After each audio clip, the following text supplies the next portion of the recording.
Bonjour à tous! Aujourd'hui, la capsule Info ISO va porter sur la sensibilisation autant des assureurs, des employeurs, de nos collègues, au fait de maintenir des activités signifiantes pour nos clients qui sont en arrêt de travail, que ce soit en santé mentale ou en santé physique, pour justement développer leur réadaptation.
Bien, effectivement, c'est important pour nos clients de rester actifs dans des activités qui sont signifiantes pour eux, qui leur font plaisir, qui amènent du sens à leur quotidien, que ce soit des activités de loisirs de type physique, donc de faire par exemple des activités de sport, des randonnées, de la marche, ou encore des activités sociales qui vont les amener à sortir de chez eux, ou encore des activités de type plus passives, mais qui encore une fois leur permettent de s'exposer à différentes activités. Bref, peu importe ce que c'est, nous, en tant qu'ergothérapeute, ce qu'on fait, c'est qu'on encourage nos clients. On recommande même qu'ils sortent de chez eux et qu'ils participent activement à ces activités-là, que ce soit des activités antérieures auxquelles ils participaient avant, ou même d'explorer des nouvelles activités de loisirs.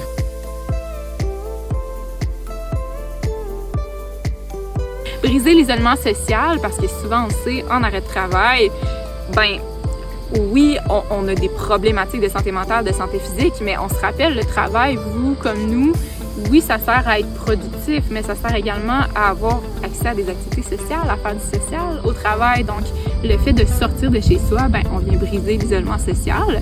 On vient également s'activer, point barre. Donc, s'activer physiquement, s'activer cognitivement ou encore s'activer affectivement, c'est-à-dire de s'exposer à des situations qui peuvent parfois être un petit peu anxiogènes. Bref, c'est toujours positif de venir s'exposer.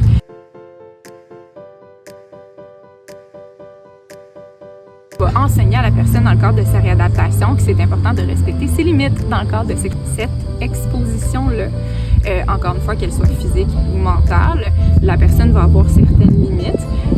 Puis nous, notre rôle, c'est de leur renseigner à les respecter. Donc, quoi de mieux que de s'exposer réellement à une activité signifiante pour pratiquer les stratégies qui sont enseignées dans le cadre de leur réadaptation.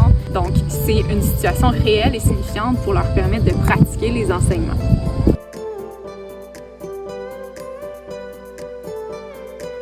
Effectivement, ces activités signifiantes-là sont en fait des modalités thérapeutiques.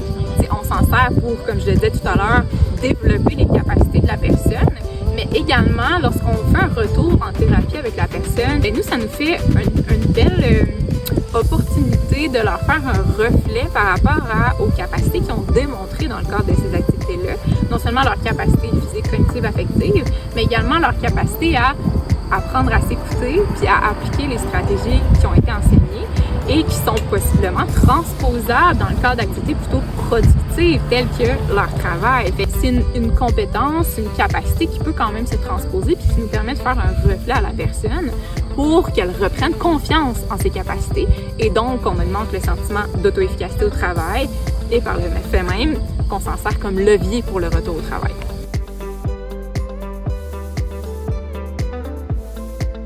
C'est pas parce que la personne sort de chez elle, s'active dans des activités signifiantes, dans lesquelles il y a des capacités qui sont démontrées, qu'on a nécessairement démontré une capacité de retourner au travail.